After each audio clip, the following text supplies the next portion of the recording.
Budget সমালোচনার নামে পরিস্থিতি অস্থিতিশীল করতে চায় বিরোধী দল, মন্তব্য প্রধানমন্ত্রীর। বৈশ্বিক বিনিয়োগের জন্য দক্ষিণ এশিয়ার মধ্যে বাংলাদেশ প্রথম গন্তব্য হতে চায় বললেন পররাষ্ট্রমন্ত্রী। এবং ধর্মীয় ভেদাভেদে গণতন্ত্র ব্যাহত হতে পারে জানালেন তথ্যমন্ত্রী।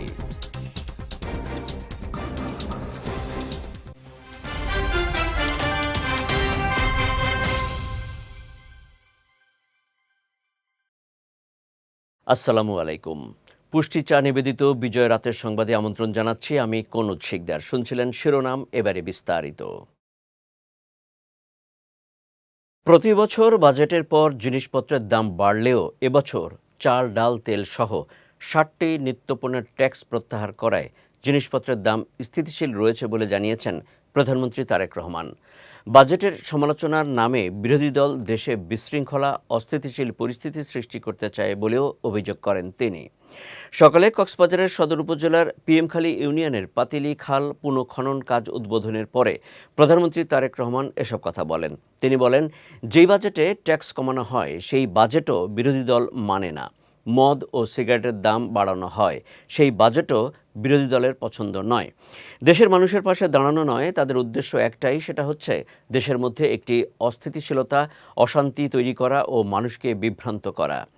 প্রধানমন্ত্রী আরও বলেন, সরকারের মূল লক্ষ্য হলো দেশের মানুষকে ভালো রাখা। সেই উদ্দেশ্যেই নিত্য প্রয়োজনীয় পণ্যের ওপর কর কমানো হয়েছে। এ সময় তিনি প্রস্তাবিত বাজেটে শিক্ষা, স্বাস্থ্য, কৃষি ও শিল্প খাতের উন্নয়নে নানা পদক্ষেপ নেওয়া হয়েছে বলে জানান। চাল, ডাল, তেল, নুন সব প্রয়োজনীয় যে জিনিসগুলো আছে তার উপরে যে সকল ট্যাক্স ছিল, বর্তমান সরকার এই 2 দিন আগের বাজেটে ৬০টি পণ্যের উপর থেকে ট্যাক্স তুলে নিয়েছে, যাতে করে নিত্য প্রয়োজনীয় জিনিসের দাম না বাড়ে। যেই বাজেটে ট্যাক্স কমানো হয় সেই বাজেটও বিরোধী দল মানে না। যেই বাজেটে মদের দাম বাড়ানো হয়, যেই বাজেটে সিগারেটের দাম বাড়ানো হয়, সেই বাজেটও বিরোধী দলের পছন্দ নয়। তাহলে এবার বিরোধী দলের উদ্দেশ্য বুঝতে পেরেছেন, লক্ষ্য বুঝতে পেরেছেন। তাদের লক্ষ্য বা উদ্দেশ্য দেশের মানুষের পাশে দাঁড়ানো নয়, তাদের উদ্দেশ্য একটাই, তাদের লক্ষ্য একটাই, সেটা হচ্ছে দেশের মধ্যে একটি অস্থিতিশীলতা, অশান্তি তৈরি করা। বৈশ্বিক বিনিয়োগের জন্য দক্ষিণ এশিয়ার মধ্যে বাংলাদেশ প্রথম গন্তব্য হতে চায় বলে জানিয়েছেন পররাষ্ট্রমন্ত্রী ডক্টর খলিলুর রহমান। সকালে রাজধানীর এক হোটেলে পররাষ্ট্র মন্ত্রণালয় এবং বাংলাদেশ বিনিয়োগ উন্নয়ন কর্তৃপক্ষ বিডা আয়োজিত কূটনীতিক সম্মেলনে তিনি এসব কথা বলেন। এ সময় জ্বালানি সংকটকে বিনিয়োগে বড় বাধা বলে মন্তব্য করেন পররাষ্ট্রমন্ত্রী। সম্মেলনে স্থানীয় সরকার মন্ত্রী মির্জা ফখরুল ইসলাম আলমগীর বলেন, অর্থনীতিতে সাম্য ও ন্যায্যতা প্রতিষ্ঠা করা বিএনপি সরকারের অন্যতম লক্ষ্য।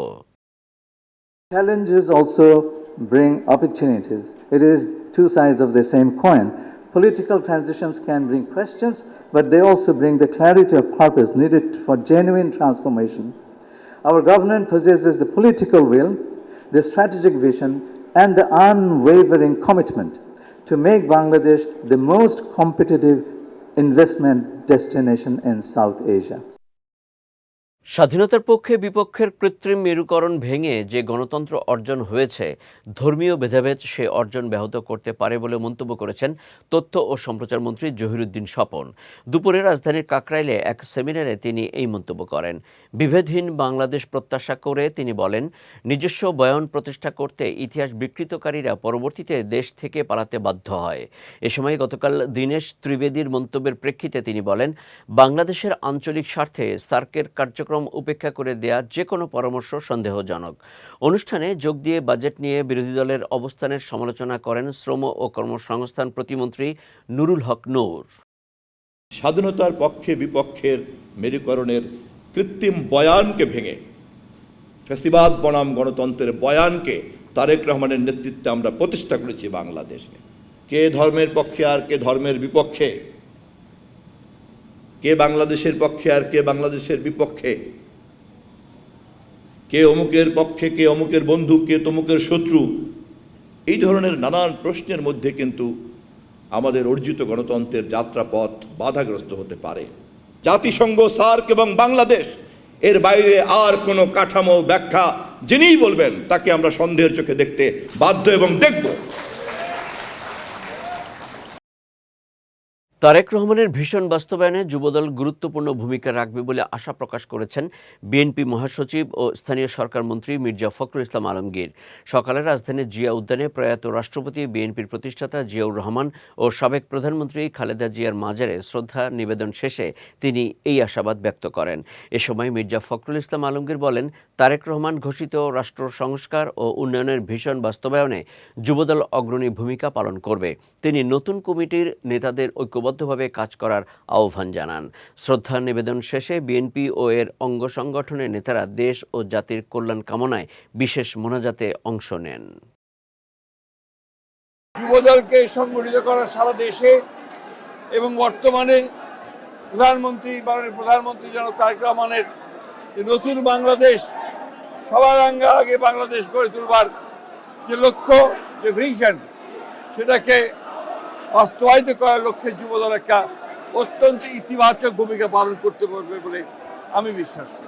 যুবদলের এই নতুন কমিটিকে তিনি সেই শক্তি দেন, সাহস দেন, তৌফিক দেন, তারা সারা বাংলাদেশে যুবদলের একটা শক্তিশালী সংগঠন গড়ে তুলতে পারে।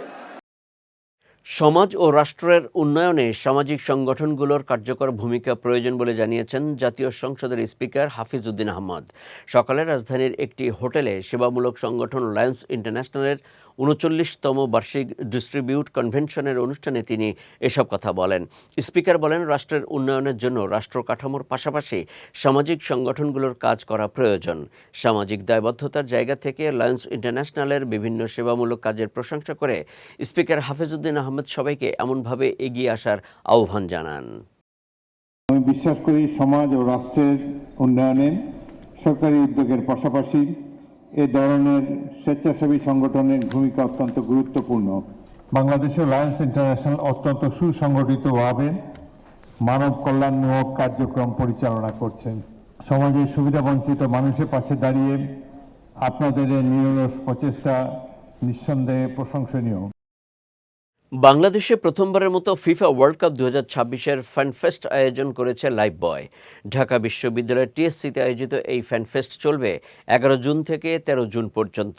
ফ্যানফেস্টে খেলাপ্রেমীদের প্রবেশের জন্য ভক্তদের অনস্পটে 2টি লাইফ বয়ের 90 গ্রাম লিমিটেড এডিশন প্যাক ক্রয় করলে সকল গেমিং জোন ও ফ্যান অভিজ্ঞতায় অংশ নিতে পারবেন তারা। লাইফ বয়ের এমন আয়োজন মানুষকে খেলাধুলার চেতনার মাধ্যমে একত্রিত করবে বলে আশাবাদী প্রতিষ্ঠানটি। এবার পুষ্টি চিনিগুড়া চাল নিবেদিত জেলা সংবাদ।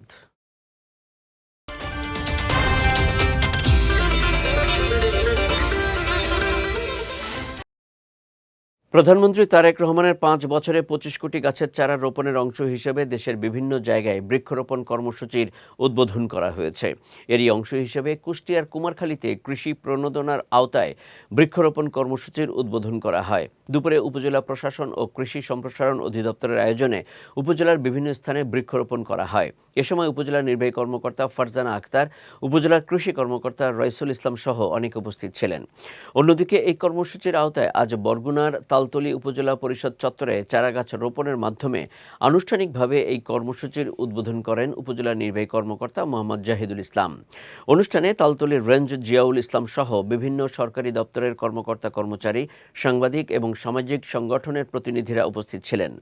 এদিকে চুয়াডাঙ্গায় এই কর্মসূচির আওতায় বৃক্ষরোপণ কর্মসূচির উদ্বোধন করা হয়েছে। এ সময় প্রধান অতিথি হিসেবে উপস্থিত ছিলেন চুয়াডাঙ্গা জেলা বিএনপির সাধারণ সম্পাদক শরীফুজ্জামান শরীফ। এছাড়া মেহেরপুর ও কুড়িগ্রামে বৃক্ষরোপণ কর্মসূচির উদ্বোধন করা হয়েছে। কক্সবাজার টেকনাফের শিলখালী চেকপোস্টের প্রাইভেট কারযোগে ইয়াবা পাচারকালে 8,000 পিস ইয়াবা সহ 2 কারবারিকে আটক করেছে বিজিবি। সকালে গণমাধ্যমে পাঠানো এক সংবাদ বিজ্ঞপ্তিতে বিষয়টি নিশ্চিত করেছেন উখিয়া ব্যাটালিয়ন 64 বিজিবির অধিনায়ক লেফটেন্যান্ট কর্নেল মোহাম্মদ জহিরুল ইসলাম। তিনি জানান, গতকাল টেকনাফ থেকে ছেড়ে আসা কক্সবাজারগামী একটি প্রাইভেট কার শিলখালী চেকপোস্টের কাছে আসলে কর্তব্যরত বিজিবি সদস্যরা এবং বিজিবি ডগ হেক্টর কর্তৃক তল্লাশি কার্যক্রম চালানো হয়। তল্লাশিকালে ডক হেক্টর কর্তৃক প্রাইভেট কারের সামনের বাম্পারের ভেতর থেকে অভিনব কায়দায় লুকানো অবস্থায় ৮,০০০ পিস ইয়াবাসহ মোহাম্মদ ইউনুস ও মোহাম্মদ সালামতুল্লাহ নামের দুজনকে আটক করা হয়। পরে জব্দকৃত আলামতসহ আটককৃতদের বিরুদ্ধে আইনানুগ ব্যবস্থা নেওয়া হয়। এবার পুষ্টি নিবেদিত আন্তর্জাতিক সংবাদ।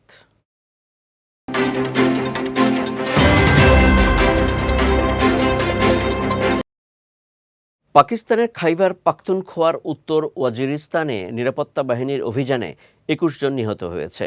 গোয়েন্দা তথ্যের ভিত্তিতে ভারতীয় মদতপুষ্ট ফিতনা আল খারিজিদের বিরুদ্ধে এই অভিযান চালানো হয়। এক বিবৃতিতে একথা জানায় দেশটির সেনাবাহিনীর গণমাধ্যম শাখা আইএসপিআর। বিবৃতিতে বলা হয়, উত্তর ওয়াজিরিস্তানের মিরান শাহ এলাকা ও তার আশপাশে একাধিক সন্ত্রাসী আস্তানায় অভিযান চালানো হয়েছে।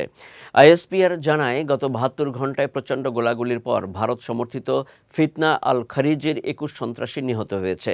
তাদের মধ্যে ৪ জন মূল নেতাও রয়েছে। পাকিস্তান সরকার নিষিদ্ধ তেহরিক-ই-তালেবান পাকিস্তান টিটিপি এবং এর সহযোগী সংগঠনগুলোকে বোঝাতে ফিতনা আল খারিজি শব্দটি ব্যবহার করে। বিবৃতিতে বলা হয়, নিহত নেতারা নিরাপত্তা বাহিনীর সদস্য ও নিরীহ বেসামরিক নাগরিক হত্যাসহ অসংখ্য সন্ত্রাসী কর্মকাণ্ডে জড়িত ছিলেন। সন্ত্রাসীদের কাছ থেকে অস্ত্র ও গোলাবারুদও উদ্ধার করা হয়েছে বলে জানিয়েছে আইএসপিআর। ভারতের উত্তর পূর্বাঞ্চলীয় রাজ্য আসামে দেশটির বিমান বাহিনীর একটি AN-32 সামরিক পরিবহন বিমান বিধ্বস্ত হয়েছে। শনিবার সকালে আসামের জোরহাট বিমান ঘাঁটিতে অবতরণের সময় বিমানটি ঘাঁটির ভেতরেই আশ্রয় পড়ে এবং সঙ্গে সঙ্গে আগুন ধরে যায়। এই দুর্ঘটনায় ৫ জন সামরিক সদস্য নিহত হয়েছেন। তবে দুর্ঘটনার কারণ তাৎক্ষণিকভাবে জানা যায়নি। ঘটনার পর দ্রুত ঘটনাস্থলে কুইক রেসপন্স টিম মোতায়েন করা হয়। আগুন নিয়ন্ত্রণে আনা এবং পরিস্থিতি মূল্যায়নের কাজ চলছে। ভারতীয় বিমান বাহিনী দুর্ঘটনার সত্যতা নিশ্চিত করে জানিয়েছে, পরিস্থিতি পর্যালোচনার পর বিস্তারিত তথ্য প্রকাশ করা হবে। আন্তনভ AN-32 একটি ২ ইঞ্জিন বিশিষ্ট টার্বোপ্রপ সামরিক পরিবহন বিমান। সাবেক সোভিয়েত ইউনিয়নে নির্মিত এই বিমান ভারতীয় বিমান বাহিনীর অন্যতম প্রধান পরিবহন বহর হিসেবে ব্যবহৃত হয়ে আসছে। বর্তমানে দেশটির বিমান বাহিনীর বহরে প্রায় ১০০ AN-32 বিমান রয়েছে। যাচ্ছি পুষ্টি ড্রিঙ্কিং ওয়াটার নিবেদিত খেলার সংবাদে।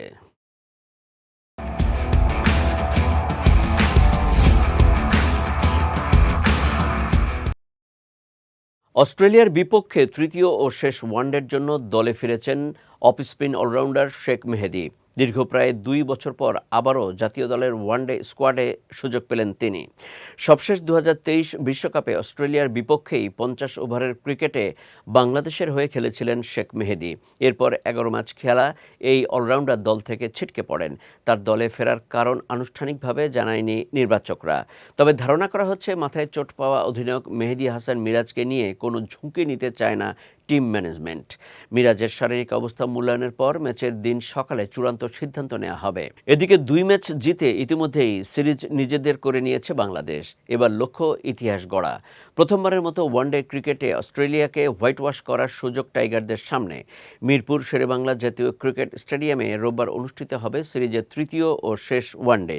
১৫ বছর পর অস্ট্রেলিয়ার বিপক্ষে দ্বিপক্ষীয় সিরিজ জয়ের পর এখন পূর্ণতার অপেক্ষায় বাংলাদেশ। আর সেই পূর্ণতা আসতে পারে হোয়াইট ওয়াশের মধ্য দিয়েই। ২০২৬ বিশ্বকাপে নিজেদের প্রথম ম্যাচে রোববার ভোররাত ৪টায় মরক্কোর মুখোমুখি হবে ৫ বারের বিশ্ব চ্যাম্পিয়ন ব্রাজিল। শক্তির দিক থেকে এগিয়ে থাকলেও সেলেসাওরা এই ম্যাচে নেইমারকে পাচ্ছে না। তবুও শক্তিশালী একাদশ নিয়েই মাঠে নামছে তারা।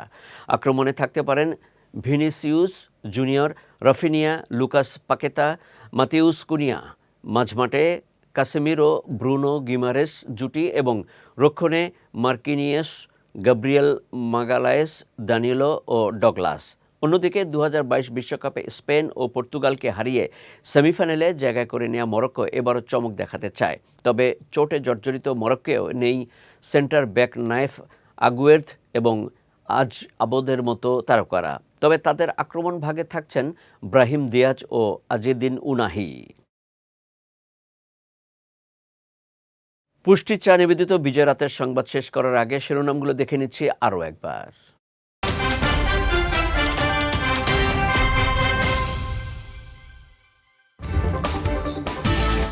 বাজেট সমালোচনার নামে পরিস্থিতি অস্থিতিশীল করতে চায় বিরোধী দল, মন্তব্য প্রধানমন্ত্রীর। বৈশ্বিক বিনিয়োগের জন্য দক্ষিণ এশিয়ার মধ্যে বাংলাদেশ প্রথম গন্তব্য হতে চায় বললেন পররাষ্ট্রমন্ত্রী। এবং ধর্মীয় ভেদাভেদে গণতন্ত্র ব্যাহত হতে পারে জানালেন তথ্যমন্ত্রী।